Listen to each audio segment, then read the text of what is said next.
sa mga karansan, di ba? Nasa memorya pa rin natin yun eh.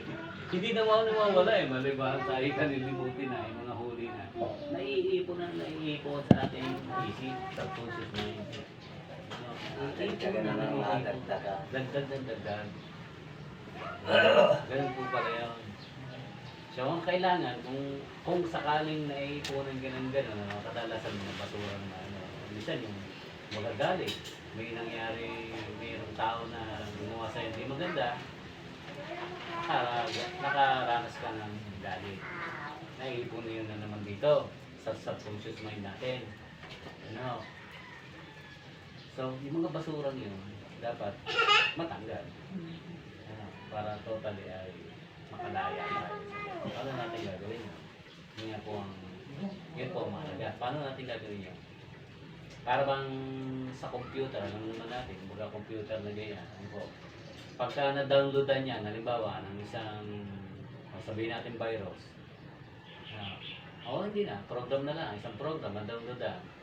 Kahit na hindi mo ginagamit yung isang program na yun, basta in-open mo yung computer, na-andun na yun. Na-andun na yun, na-download na dun eh. Parang gano'n din sa ating buhay. No? Mananatili na ano yung kailangan alisin, kailangan tanggalin.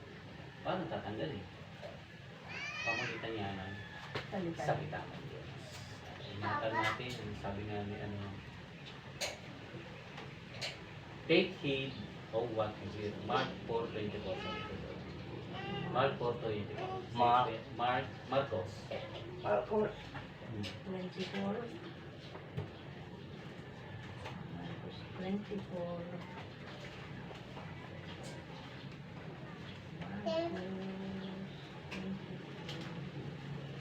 Marcos 4:24.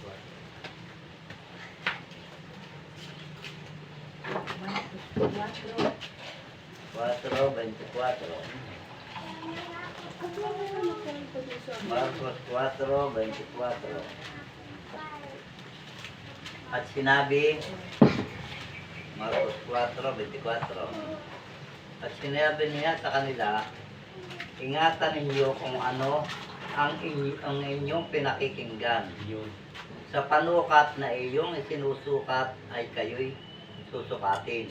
At higit pa ang sa iyo'y ibibigay. Yun. Kadalasan tayo sa una, ingatan nyo kung ano ang inyong pinakikinggan. So, mahalaga kung ano yung mga naririnig natin ay ating po talaga iingatan kung ano yung mga bagay na nakikinggan at yung mga naririnig. Unawaan mo mabuti At ang sinabi inyong niya, ingatan ninyo. Kasi kung ano yung naririnig, yan ay pumapasok sa iyong sa ating isip. Yung isinusukat ay kayo'y susukatin. At higit pa ang sa inyo'y ibibigay. Yung mga sinasabi halimbawa ng mga tao, kumbaga may mga nagrarally dyan na puro kontra sa ganito. At huwag ka na makinig dyan. Ano naman natin na mahabang panahon na yung ginagawa niya. Kung hindi malira ng malira. Sa gobyerno, o kaya sa mga narinig natin sa media, sa TV, sa radyo, ay ingatan din natin kung ano yung mga pinakikinggan po natin.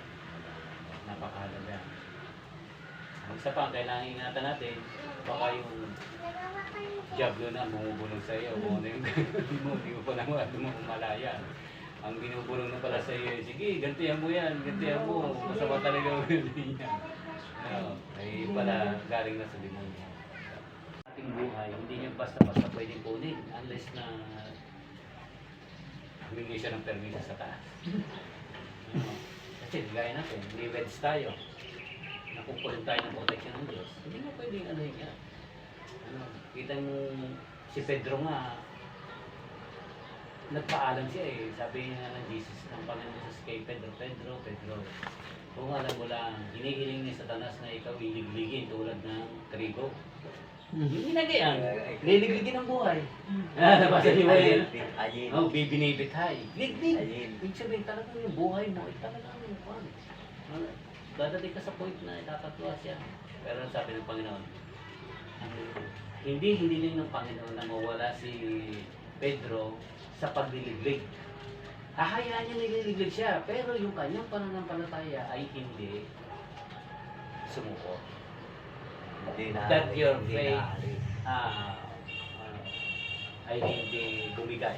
Hindi totally Yun ang kanyang ipinanalangin. Hindi siya mawala doon sa mga panlililig, sa mga tukso, sa mga bagay na ganyan, mga pagsubok, pero yung kanyang pananampalataya ay hindi bumigay. Hindi ang mga nakakaya. Kaya tayo po, mga Kristiyano, hindi naman nangangahulugan, hindi Kristiyano ko ay break ka na sa mga, siyempre sa mga kapag tayo sa mundo nito eh. Kaya talagas ko pa rin yung puso dyan. Pare-pares lang tayo dumadanas ng init. Yeah. Nandito pa tayo sa mundo nito eh.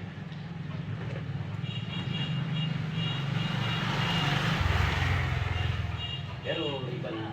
Kasi nasa atin ang nakatira ang Holy Spirit.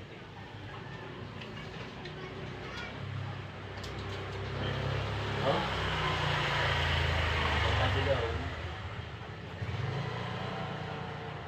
pa-reformat natin ang ating buhay sa Panginoon, ang ating puso, patanggal natin lahat ng basura, at hayaan natin ang Holy Spirit ang siyang pumontrol sa ating buhay. Baguhin ng mga maling nakaprogram, pinoprogram ni Satanas sa ating puso, baguhin yan, at maprogram tayo ayon sa salita.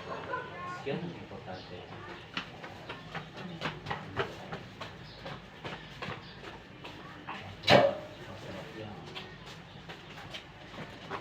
So, mahalaga talaga yung ginagawa na pagbabasa.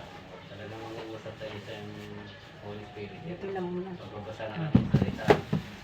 Ingatan din po natin yung mga bagay na pumapasok sa mata, sa tenga, sa ating mga senses. At sa gayon ay maingatan po ang ating puso.